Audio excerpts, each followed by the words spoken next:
Greetings, salutations, and welcome back to another unboxing and review video.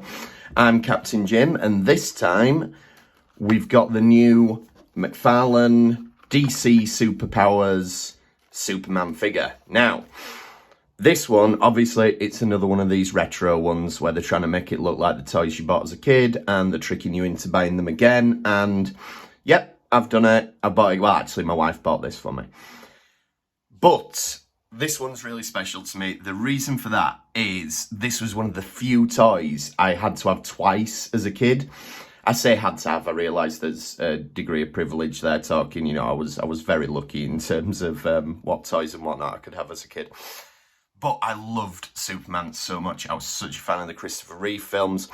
And once I got a Superman figure, I just played with it to death. The S came off, the painting on it, the cape was tatty.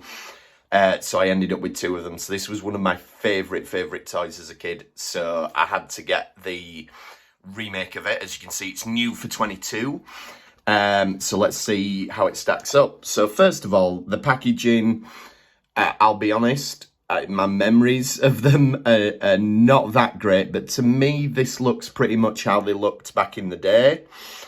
Very simple. We've got the DC logo, the Superpowers logo, the Superman logo. Age 12 plus, really?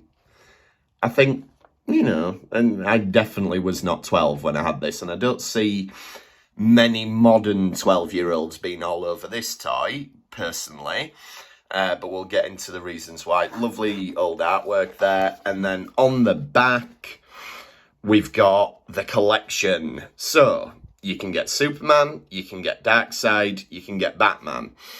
Obviously, we're going to look at Superman in a minute, so we'll talk about these two. Darkseid was in the original collection, but it was in Series 2. And after having a look at the figures that were released, I have a feeling we only got Series 1 in the UK, because I remember having quite a few of them, but none of the later series, and I wouldn't have even known who Darkseid was back in the day.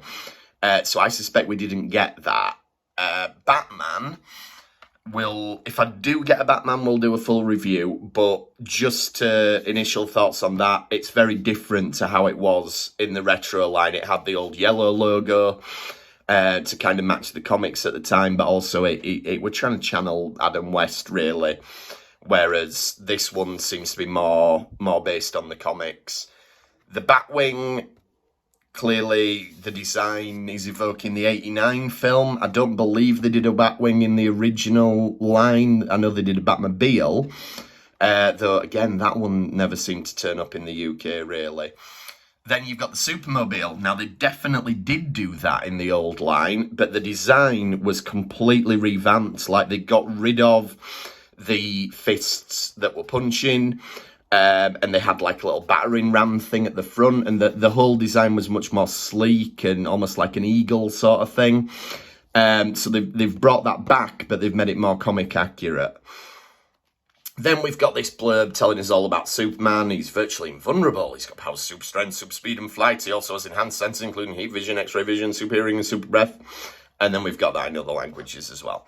So that's your packaging. Now, this is where I need to give everyone who is an inbox collector a bit of a trigger warning. I'm going to open this. So if you want to skip ahead, you can do. But let's get stuck in.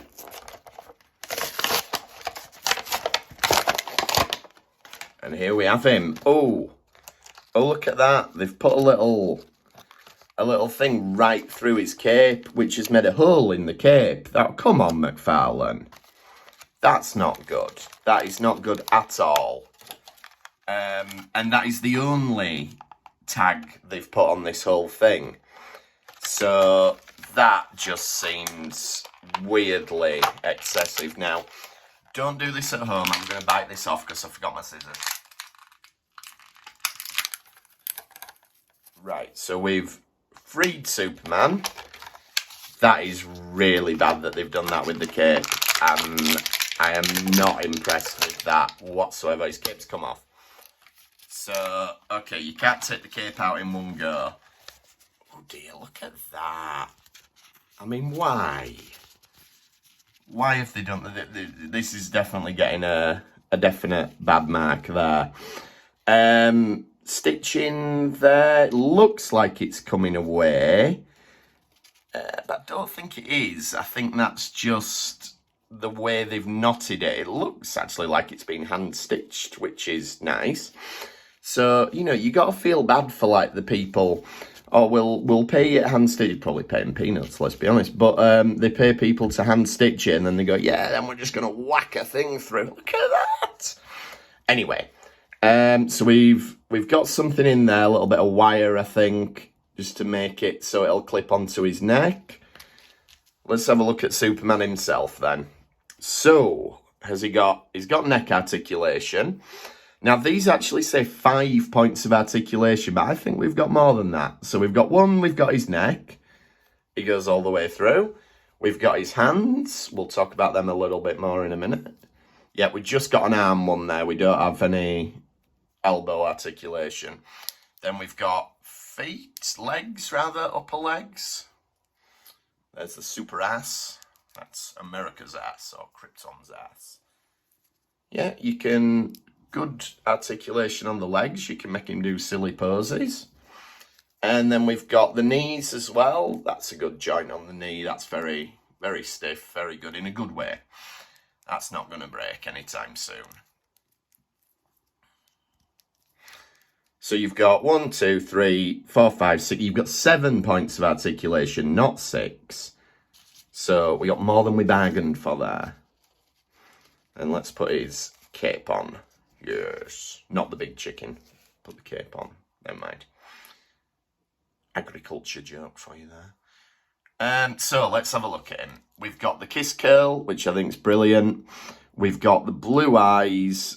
No sort of whites on the eyes or anything, but I like that. And there's a little bit of blue on his chin, so the paint's gone a bit crazy. In terms of his arms, you can see the mould lines up his arms, and again round his crotchular area and down the back of his legs. Love the S. I think when I got it as a kid, the first one I had didn't have an S on the cape, but the second one did. So they've obviously decided to go just S all the way for this one. I like that it really sort of clips round his neck. It's almost got that sort of like New 52 style on that one. So it's a bit of a mishmash of Superman's, because obviously he's got the underpants over the trousers, which the New 52 doesn't have. But the cape is very reminiscent of it, the way it clips on. Now the arms. So in the original toys, the reason it was called Superpowers is because they each had a unique action feature. Which were all very similar, if we're honest. But basically, they revolved around, if you squeezed the legs, the arms sort of went, whoa. And alternatively, you could squeeze the arms and the legs would do something. So I think some of them did a kick, like you squeeze the arm, they did a kick. Most of them, though, from what I remember, you squeeze the legs and the arms did that. So they've got rid of that feature for these toys. So I suppose what you can do, you can sort of put him like he's flying. Like that. Don't copyright strike me, please. We use that music with permission from John Williams, obviously. Or you could do it the other hand. You could probably make him sit down. Maybe that's how you get him in the Supermobile. Or, you know, make him look like he's squatting on the loo or something.